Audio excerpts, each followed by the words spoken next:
Hey everyone, and welcome back to Brian's Horror Movies for Life, and welcome to this 1983 horror movie review. As part of my overall 1980s horror movie series, looking at 1983 specifically through this month and the next couple. So the movie we're going to take a look at today is one that I watched on Tubi, I believe, Tubi or Shudder, one of those two. I can't remember. For free because I have, of course, Tubi's free. I have a Shudder. I have a Shudder membership. And also, it's free on YouTube as well. And that movie is Sledgehammer, the shot-on-video 1983 independent slasher movie. So let's talk about it. So Sledgehammer is a 1983 independent slasher film written and directed by David A. Pryor. The film tells the story of a young boy who murdered his mother and her lover with a sledgehammer. 10 years later, after the murder and the child's mysterious disappearance, a group of teens stay in the house for a weekend when they are terrorized by the ghost of the little boy. Sledgehammer was one of the earliest horror films to be shot on video, though not the first, a distinction claimed by Boarding House, which was released 1 year earlier.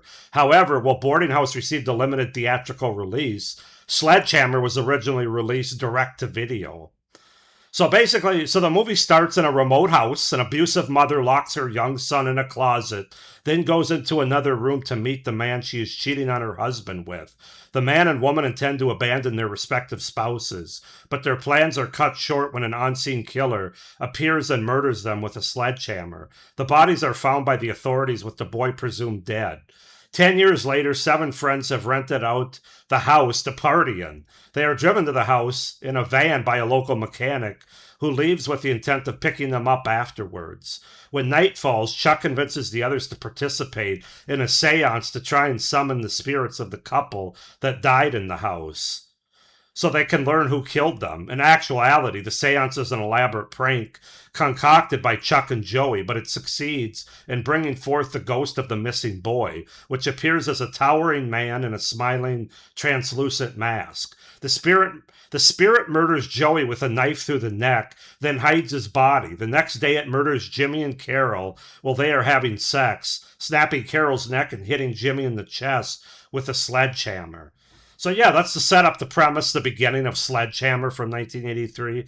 As far as the cast goes, we have Ted Pryor as Chuck, Linda McGill as Joni, John Eastman as John, Janine Shear as Mary, Tim Aguilar as Jimmy, and Sandy Brooke as Carol.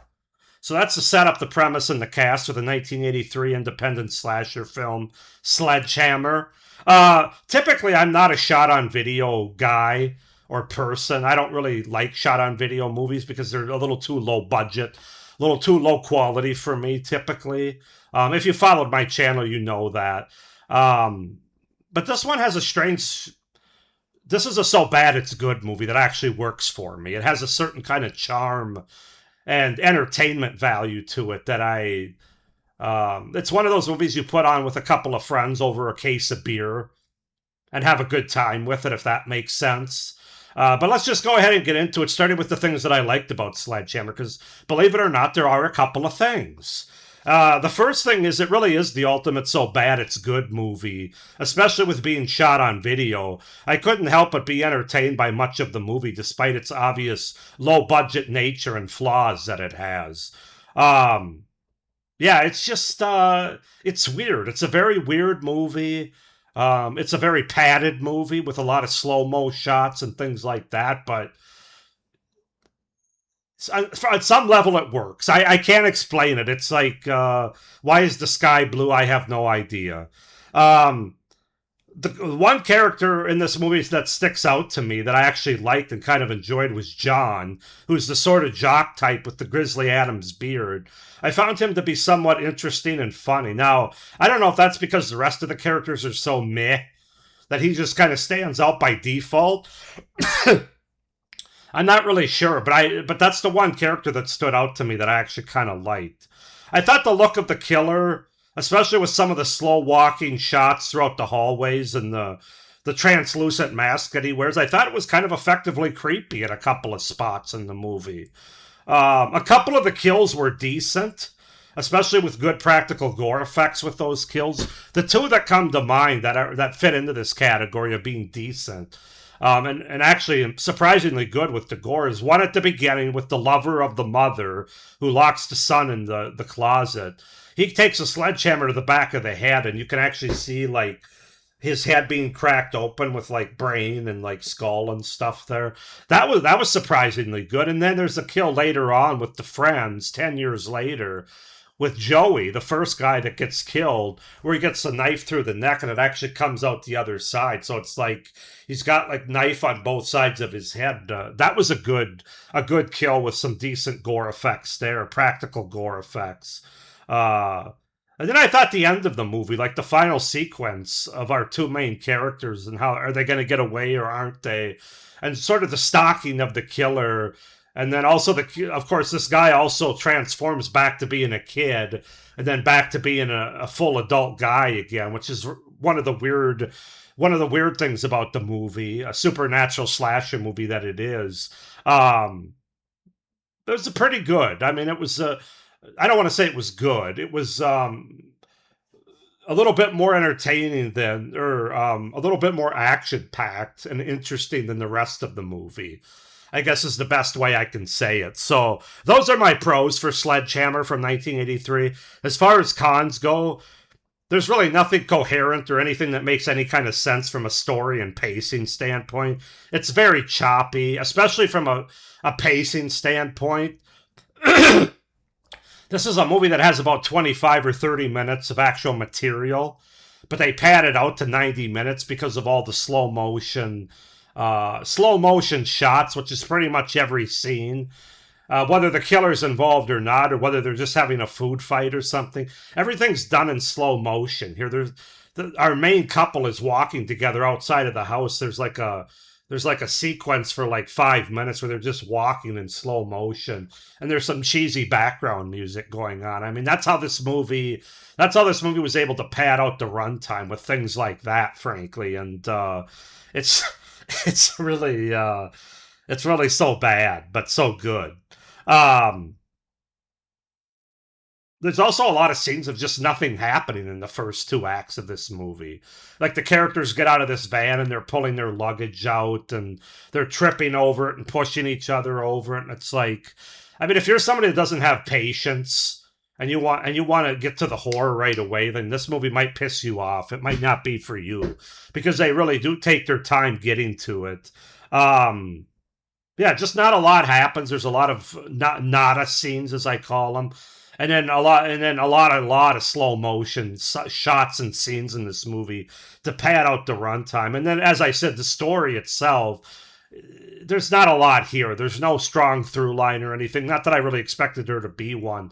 With a movie that was basically shot for $10,000, I believe, and being shot on video.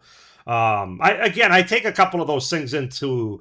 You got to take that into account when you sit down to watch a movie like this. You know you're not going to get Inception here.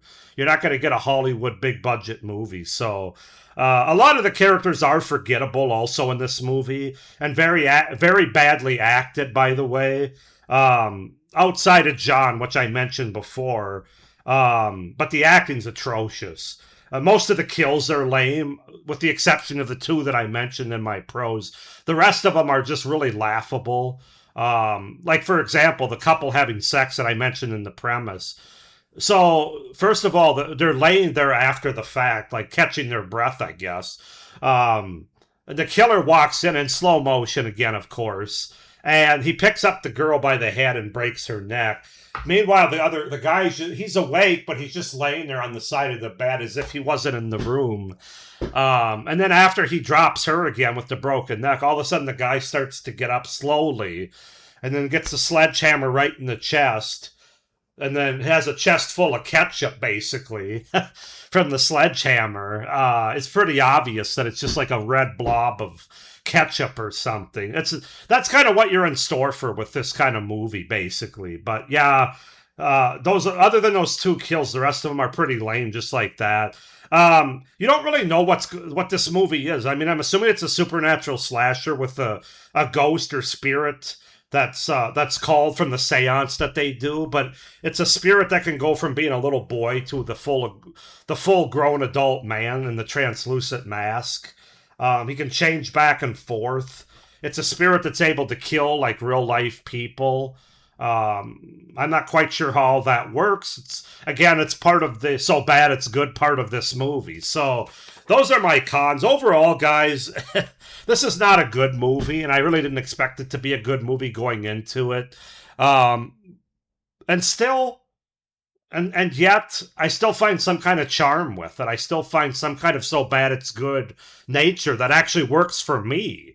And that's saying something because typically I'm not the target audience for a movie like this, but this is one that I'm not going to say I could see myself purchasing. I don't ever plan on spending any money to watch this movie, but I would watch it for free again. It's just a very so bad it's good kind of 80s cheese WTF kind of movie. That's the best way to describe it. So I'm going to give Sledgehammer a 4.5 out of 10. I'm not going to go overboard and give it like a 7 or an 8 out of 10 because it's not that good of a movie. But it is. I did find some entertainment value and a lot of ability to laugh at how bad it is, and in turn that kind of worked for me. So 4.5 out of 10 for Sledgehammer, the shot on video 1983 independent slasher. I think you also have to take into account that it is an independent slasher that was made for $10,000, shot on video. When you have all that stuff, I feel like, at least for me, I give it a little bit more the benefit of the doubt than I do something that has like a $2 million budget and yet ends up creating just a bunch of nonsense or a mess of a movie. This one gets a little bit more of the benefit of the doubt. I don't know if I'm alone in that or not. But anyway, comment down below what you guys think of Sledgehammer from 1983 if you've seen it, if you like it. If you don't, comment down below. Please like this video, hit the notification bell, and subscribe to my channel if you haven't already. It would really help me out with the future content and my channel going forward. But with all that being said, I hope you're enjoying this trip down 1983 horror movie memory lane here. Thanks for watching, and as always, stay scared. Bye.